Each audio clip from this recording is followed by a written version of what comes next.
أعوذ بالله من الشيطان الرجيم. بسم الله الرحمن الرحيم. إذا وقعت الواقعة ليس لوقعتها كاذبة خافضة رافعة إذا رجت الأرض رجا وبست الجبال بسا فكانت هباء منبثا وكنتم أزواجا ثلاثة فأصحاب الميمنة ما أصحاب الميمنة وأصحاب المشأمة ما أصحاب المشأمة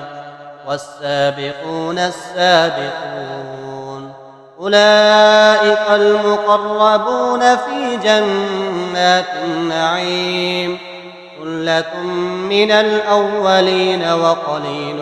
من الآخرين على سرر موضونة متكئين عليها متقابلين يطوف عليهم ولدان مخلدون بأكواب وأباريق وكأس من معين لا يصدعون عنها ولا ينزفون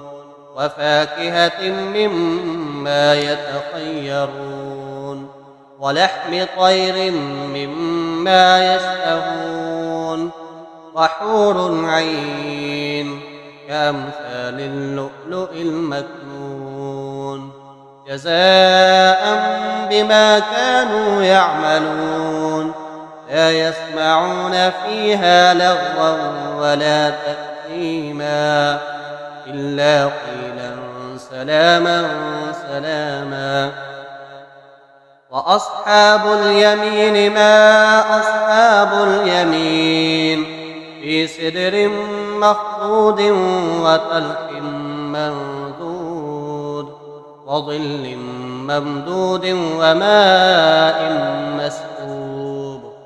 وفاكهة كثيرة لا مقطوعة ولا ممنوعة وفرش مرفوعة إنا أنشأناهن إنشاء وجعلناهن أبكارا عربا أترابا لأصحاب اليمين ثلة من الأولين وثلة من الآخرين وأصحاب الشمال ما أصحاب الشمال في سموم وحميم وظل من يحموم لا بارد ولا كريم إنهم كانوا قبل ذلك مترفين وكانوا يصرون على الحنث العظيم وكانوا يقولون أئذا متنا وكنا ترابا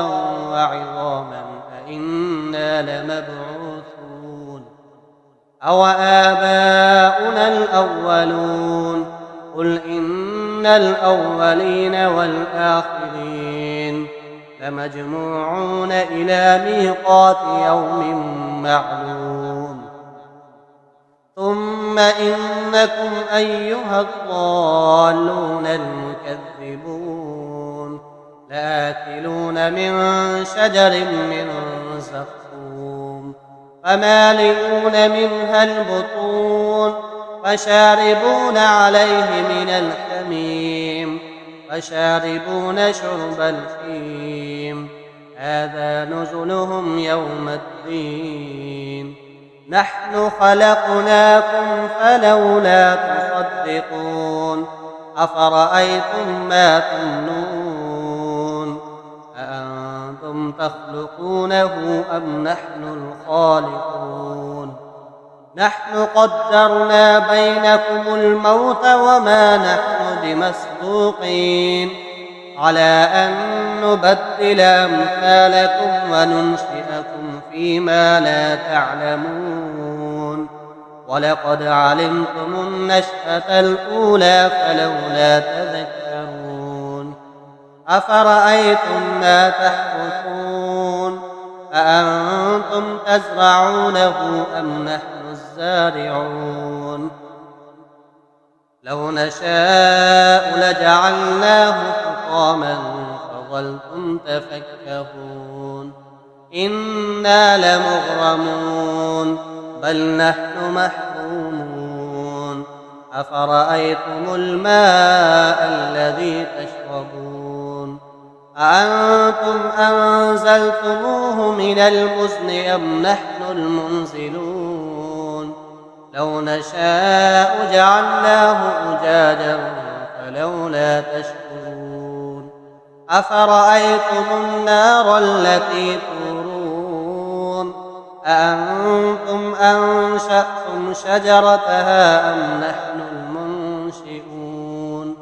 نحن جعلناها تذكرة ومتاعا للمقوين فسبح باسم ربك العظيم فلا أقسم بمواقع النجوم وإنه لقسم لو تعلمون عظيم إنه لقرآن كريم في كتاب مكنون لا يمسه إلا المطهرون تنزيل من رب العالمين أفبهذا الحديث أنتم مدهنون وتجعلون رزقكم أنكم تكذبون فلولا إذا بلغت الحلقوم وأنتم حينئذ تنظرون ونحن أقرب إليه منكم ولكن لا تبصرون فلولا إن كنتم غير مدينين ترجعونها إن كنتم صادقين فأما إن كان من المقربين فروح وريحان وجنة نعيم وأما إن كان من أصحاب اليمين فسلام لك من أصحاب اليمين وأما إن كان من المكذبين الضالين فنزل من حميم وتصلية جحيم إن هذا لهو حق اليقين فسبح باسم ربك العظيم